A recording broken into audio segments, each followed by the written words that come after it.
বাংলা নাটকের ইতিহাসে এক ব্যতিক্রমী নাম হলো শ্যামলী। শ্যামলী নাটকটি নিজেই একটি ইতিহাস। অভিনেত্রী সাবিত্রী চট্টোপাধ্যায়ের জীবনেও এই শ্যামলী নাটকটি একটি মাইলস্টোন। তৎকালীন স্টার থিয়েটারে এই নাটক প্রায় 550 রজনী অভিনীত হয়েছিল। হিন্দি ফিল্ম ইন্ডাস্ট্রি রাজ কাপুর থেকে শশধর মুখার্জি, রাখি গুলজার থেকে শর্মিলা ঠাকুর, কে না এসেছেন এই নাটক দেখতে। একবার একদল রাশিয়ান ডেলিগেট এসেছিল এই নাটক দেখতে।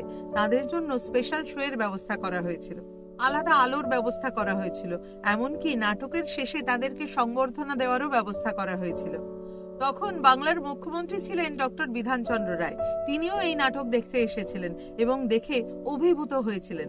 এই নাটক দেখার পর তিনি নাকি বলেছিলেন, শ্যামলী নাটক এখনো যারা দেখেননি তাদেরকেই ভিড় করে লোকের দেখা উচিত। শ্যামলী নাটকের জনপ্রিয়তা শুধুমাত্র শহরেই সীমাবদ্ধ ছিল না, গ্রাম বাংলা তথা রাজ্যের বাইরেও এর সুনাম ছড়িয়ে পড়েছিল। তাই খুব স্বাভাবিকভাবেই গ্রাম বাংলা থেকেও দলে দলে মানুষ আসতেন এই শ্যামলী নাটক দেখতে।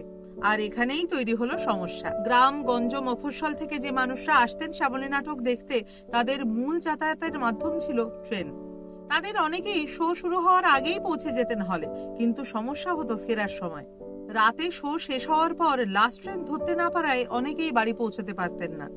এর ফলে দূর প্রান্তের দর্শকের ভীষণ সমস্যা হতে থাকে। তৎকালীন স্টার থিয়েটার কর্তৃপক্ষ এই সমস্যা তুলে ধরেন ডক্টর বিধানচন্দ্র রায়ের কাছে এবং অনুরোধ করেন একটা ব্যবস্থা করতে। সব শুনে ডক্টর বিধানচন্দ্র রায় দুটি ডাবল ডেকার বাসের ব্যবস্থা করেন। শো শেষ হওয়ার আগেই দুটি বাস এসে দাঁড়িয়ে থাকতো হলের সামনে।